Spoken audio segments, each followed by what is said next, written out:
এবং আমার মূল ইয়া ছিল আকবর মিয়া।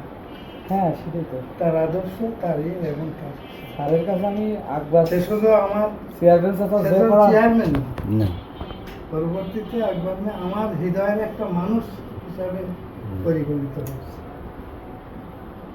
আকবর মিয়া যে কতখানি আমার শুধু ওই কলেজের সম্পর্কে না, না। পরবর্তীতে এখন স্যার কি মুক্তিযোদ্ধা স্যার? আমি না, আমি মুক্তিযোদ্ধা, আমি ছেলেদের নিয়ে থাকতাম, ও কিন্তু আমার কোনো সার্টিফিকেট নাই। ও আচ্ছা। আমি পরিচালনা করছি আমার তখন দর্শনা কলেজের ছাত্রছাত্রী, ওদের ক্যাম্পের পাশে আমি থাকতাম।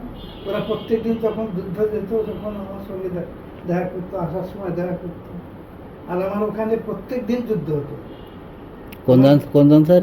আমার ওই যে দর্শনা দর্শনা। দর্শনা এবং আমার গ্রামটা হলো বড় গ্রাম, তোমাদের এই বরিশাটের মতো। বরিশালের বরিশাল বড় গ্রাম। হ্যাঁ বড় গ্রাম, আমাদের গ্রামটা বড় গ্রাম। ওখানে প্রত্যেক দিন যুদ্ধ হতো, আমার এই ছেলেরা যুদ্ধ করতো। কলেজ তো প্রতিষ্ঠাই করে এগুলো আকবর স্যার।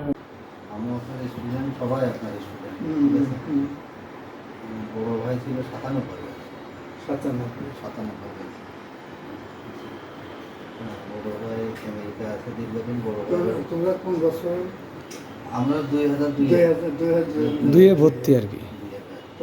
তখন পরিপূর্ণ আমি। হ্যাঁ হ্যাঁ। হ্যাঁ আপনার আর মোহাম্মদ ইলিয়াস ছিল ভাইস প্রিন্সিপাল। হ্যাঁ